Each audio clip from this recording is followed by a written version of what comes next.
Friends பிரபலமா இருக்கிற பாட்டு நிகழ்ச்சியில ரொம்ப ஃபேமஸா இருக்கிறது யாரு அப்படின்னு பார்த்தீங்கன்னா, அது நம்ம சென்னை சேர்ந்த திவனேஷ் தாங்க. இவங்க பார்த்தீங்கன்னா, இந்த வாரம் ரொம்பவே பரபரப்பா டிக்கெட் டு ஃபினாலே ரவுண்ட் அப்படின்னு அறிவிச்சிருந்தாங்க அர்ச்சனா அவர்கள். இதுல ரொம்ப சூப்பரா பார்த்தீங்கன்னா, 5 போட்டியாளர்கள்ல முக்கியமா பார்த்தீங்கன்னா, சூப்பரா வேற லெவல்ல இறுதிப் போட்டிக்கு போயிருக்காருங்க நம்ம திவனேஷ் அவர்கள். ஆமாங்க, மொத்தம் இருக்க 10 போட்டியாளர்கள்ல 5 போட்டியாளர்களுக்கு மட்டுமே பார்த்தீங்கன்னா, இறுதிப் போட்டியில பாடுறதுக்கான வாய்ப்பு இருக்கு அப்படின்னு சொல்லியிருக்காங்க. இதுல யோகஸ்ரீ பார்த்தீங்கன்னா, கன்ஃபார்மா போறதுக்கு நிறையவே வாய்ப்பு இருக்கு. திவனேஷ் அவர்கள் ஆல்ரெடி போயிட்டாருங்க. ஸ்ரீமதி நிறைய வாய்ப்புகள் இருக்கு. நாகப்பட்டினத்தை சேர்ந்த ஸ்ரீமதி. அடுத்து பார்த்தீங்கன்னா, ஊட்டி பட்டுட்டு அப்படின்னு சொல்லமா இருக்கு. புவனேஷ் அவர்கள் வெளியேற்றப்பட்டிருக்காரு பாவமா.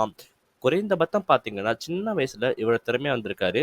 இந்த வாரம் பார்த்தீங்கன்னா, அழகா சூப்பரா போயிருக்காரு திவனேஷ் அவர்கள். எல்லாரும் பார்த்தீங்கன்னா, வாழ்த்துக்கள் சொல்லிட்டு இருக்காங்க.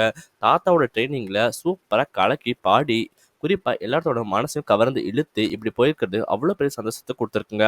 யாருக்கெல்லாம் பார்த்தீங்கன்னா, திவனேஷ் போனது ரொம்ப பிடிச்சிருக்கோ மறக்காம கமெண்ட்ல சொல்லுங்க. குறிப்பா அவரு இறுதிப் போட்டியில போய் 10,00,000 மதிப்புள்ள பரிசை வெல்வாரா அப்படின்னு மறக்காம கமெண்ட் பண்ணுங்க. உங்க கமெண்ட்ஸ் நாங்க ரொம்பவே ஆவலோட எதிர்பார்த்து காத்துட்டு இருக்கோம். இது வரைக்கும் பாடின திவனேஷ் பாடல்கள் என்ன அப்படின்னு பார்த்தீங்கன்னா, அம்மம்மா தம்பி என்று அப்படின்ற பாடல் பாடியிருக்காரு. மயக்கமா கலக்கமா அப்படின்ற பாடல் பாடி எல்லாத்தையுமே மயக்க வச்சிருக்காரு. உள்ளத்தில் நல்ல உள்ளம் அப்படின்ற பாடல் பார்த்தீங்கன்னா, பல கோடி பேர் மக்களால பார்த்து ரசிச்சிருக்காங்க. உச்சி வெள்ளெடுத்து அப்படின்ற தாத்தாவோட ட்ரெயினிங்ல சூப்பரா பாடியிருக்காரு. நினைப்பதெல்லாம் நடந்து விட்டால் அப்படின்ற பாடல் கேட்காதவங்க இருக்க முடியாது. அப்படி எல்லா சூப்பரான பாடலை பாடி இறுதி போட்டிக்கு போயிருக்காரு. நம்ம திவனேஷ் பிடிச்சவங்க மறக்காம திவனேஷ் அப்படின்னு கமெண்ட் பண்ணுங்க. நன்றி, வணக்கம்.